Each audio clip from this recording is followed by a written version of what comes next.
Ciao a tutti da Anna. Oggi mi cimento anch'io nell'Orchitag, visto che sono stata nominata da Orchidaholic, quindi non mi posso sottrarre a questa cosa e lo farò, come promesso. Che cos'è innanzitutto l'Orchitag? Sono 10 domande che vi aiutano un attimino a conoscermi meglio, a capire i miei gusti in fatto di orchidee e come più o meno coltivo le mie. E un po' anche la mia storia. L'idea dell'Orchitag è nata da Bumblebee, che è un altro canale di orchidee che è nato da poco, e in inglese è stata proprio lei ad avere avuto l'idea di formulare queste 10 domande per presentarsi al suo pubblico, e poi ha avuto l'idea appunto di nominare altri canali YouTube che trattano di orchidee. Allora, vi dico subito che le domande erano in inglese, per cui io le ho dovute tradurre cercando il più possibile di non stravolgerne il significato. Partiamo con la prima. Da quanto tempo coltivi orchidee e qual è stata la prima? Allora, la mia prima orchidea è stata una Phalaenopsis comune da supermercato, come penso una buona parte di noi. Ho iniziato appunto con quelle. L'avevo presa che era sfiorita a 2,50 €, diciamo per pena. Ho deciso di salvarla. L'istinto della Croce Rossina ha prevalso su di me e adesso è così come la vedete in foto. Ho iniziato l'esperienza di coltivazione più o meno 2 anni fa. Seconda domanda: perché coltivi le orchidee? Qual è la motivazione? Perché mi fanno stare bene. Le orchidee sono entrate nella mia vita nel momento in cui stavo per affrontare un grosso cambiamento e diciamo che il coltivarle, il prendermi cura di loro mi ha aiutata in questo. Diciamo che è stata meglio di qualsiasi altra terapia, e quando io sono insieme alle mie piante veramente mi dimentico di tutto, entro in un altro mondo e entro in uno stato proprio di pace, e credo che per molti la sensazione sia questa. Benessere, ecco, quella è la sensazione di benessere che dà coltivare queste piante. Terza domanda: coltivi altre piante oltre le orchidee? Sì, coltivo delle piante grasse, delle succulente, poi ho un ficus e un ibiscus dai fiori arancioni, rosso-arancioni. Quarta domanda: quali sono i 3 generi di orchidee che preferisci? Vabbè, il primo fra tutti ovviamente i Catasetum e tutto quello che è correlato con loro, quindi Cycnodes, Mormodes, Chaisis, eccetera eccetera eccetera. Secondo, i Bulbophyllum, ovviamente, credo che ve ne siete anche accorti, se non ve ne siete accorti ve ne accorgerete in futuro, e poi le intramontabili Phalaenopsis botaniche e ibridi primari. Quinta domanda: quali sono le 5 orchidee che preferisci? Io questa domanda l'ho intesa riferita alla mia collezione di orchidee, per cui io vi dirò le 5 orchidee preferite che ho all'interno delle mie piante. Prima fra tutti la FDK After Dark, che è appunto un Catasetum, quella con i fiori neri per intenderci, il Cirropetalum Elizabethan Buckleberry, il Phragmipedium Caudatum, che spero tanto di vedere fiorito, la Celogine usitana, che è ancora molto piccola e ci vorrà ancora un po' prima di vederla fiorita purtroppo, e la Phalaenopsis Money Black. Sesta domanda: quale delle tue orchidee ti piace meno e perché? Non me ne vogliono gli amanti del genere, ma l'orchidea che mi piace di meno in assoluto della mia collezione è il Dendrobium nobile classico a fiore bianco.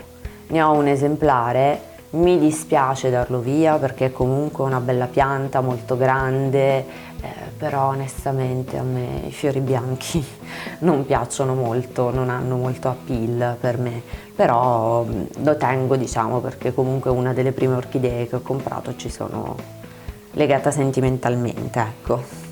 Settima domanda: quante orchidee possiedi al momento? Io sinceramente ho smesso di contarle. Credo di essere intorno al centinaio, ma preferisco non sapere il numero preciso perché potrei sentirmi male, quindi meglio non saperlo. Ottava domanda: dove coltivi le tue orchidee?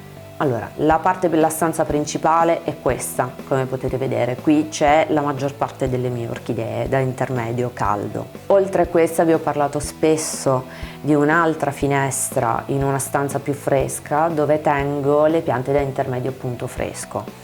che sono dei Paphiopedilum, la Ludisia discolor e la Masdevallia. Poi c'è il pianerottolo delle scale, ovviamente, dove tengo le orchidee che richiedono un riposo invernale o comunque una temperatura molto fresca, perché lì le temperature arrivano anche ai 9 gradi in inverno, e sono esattamente due Cymbidium, il Dendrobium nobile per l'appunto, il Paphiopedilum Magic Lantern e la Sediria japonica. Nona domanda: hai mai perso un'orchidea costosa a cui tenevi molto? Sì, entrambe ovviamente.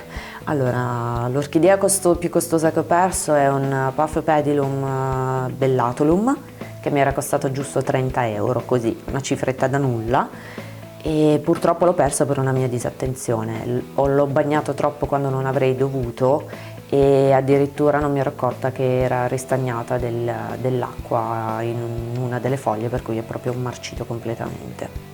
Quindi l'ho perso così, dopo 1 anno e mezzo di coltivazione. Vabbè. E poi una Phalaenopsis ibrida del supermercato, un'altra che avevo preso al supermercato a 5 euro. Però ci tenevo molto perché, oltre ad essere la seconda orchidea che ho comprato, era sempre rimasta fiorita, sempre. Non aveva mai perso completamente i fiori, cioè se cadevano dei fiori subito ne aveva pronti degli altri, addirittura era arrivata a farmi 3 steli ed era, diciamo, una delle mie più grandi soddisfazioni. Però purtroppo anche lì la mia disattenzione ha vinto sulla povera pianta. Quest'estate, prima di andare via per le vacanze, l'ho bagnata, non mi sono accorta che appunto era rimasta anche lì dell'acqua nelle foglie basali, e quando sono tornata purtroppo era marcita.